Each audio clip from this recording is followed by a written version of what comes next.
Taking Shahada is a major change, but when majority of your life you gangbanged, you were involved in that activity, and you walk away, it's a big change too. How did you first hear about Islam, and how did your journey begin towards Islam?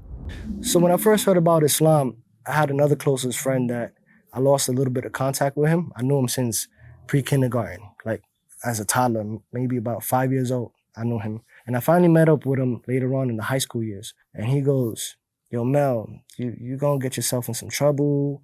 You know, this ain't for you, but I got something for you. So then that's when he gives me a book.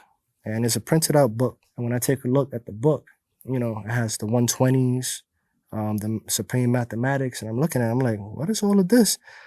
So that gave me my first taste of Islam, but it wasn't the correct taste. I was on the right track, but on the wrong train. So then later on, I learned about Malcolm X. So I was like, wait a minute, Malcolm was part of the Nation of Islam too. So was Clarence 13X. What happened with him? So I started finding out about Malcolm. So as I started finding out about Malcolm, I went to the Nation of Islam themselves. So I went over there and I went to what was the new Temple number 7. And I spoke to one of them and I tried to gain an understanding, but I only lasted but a few there because it didn't make any sense to me. Because the 5%ers, they don't pray. They don't do salah or anything. They think that astaghfirullah, that Allah is within themselves, that each one is.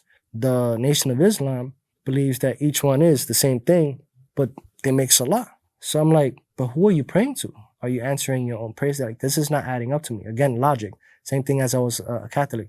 Logically, this is not adding up to me. So I was like, okay. So then I found out that, you know, Malcolm became an actual Muslim, Sunni Muslim. So I started taking a closer look, you know, through like my history class and gathering some texts about the Muslims and stuff like that. And they were like, belief in one God and one God only. And I was like, but that's what I'm talking about. That makes sense to me because that was in the commandments that Moses gave. So I was like, that makes a lot of sense. As towards eternity, we need your support. We are a charity organization that aims to spread the message of Islam to the entire world in 10 languages. With your support, you can help people convert to Islam, give up harams, start praying, wear hijab, learn to read the Quran, and so on. And get your share from all these good deeds, inshallah. Donate to Towards Eternity and don't miss this golden opportunity. So little by little, as I started taking a look at myself and Islam, I was a Muslim and I didn't even know it. The brothers, the Muslim brothers that were out in the streets selling miswak, I was using miswak since I was 13 years old.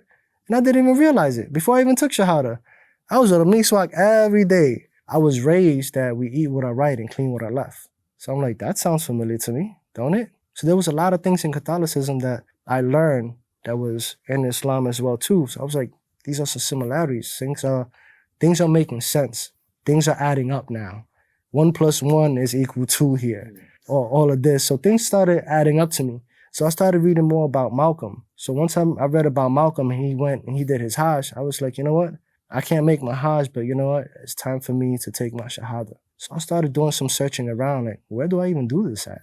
So I found out that the old Temple number 7 was turned into an actual Sunni mosque. So at a time period, the Nation of Islam, Elijah Muhammad passed away. His son took over. His son took him from what idea they had before and turned a lot of them into Sunni. So that Temple number 7 became Malcolm Shabazz Masjid, which is still standing to this very day. So I said, you know what better place to take my Shahada than other than the place that Brother Malcolm preached? So I went right over there. As soon as I got there, I think it was maybe Maghrib or Isha.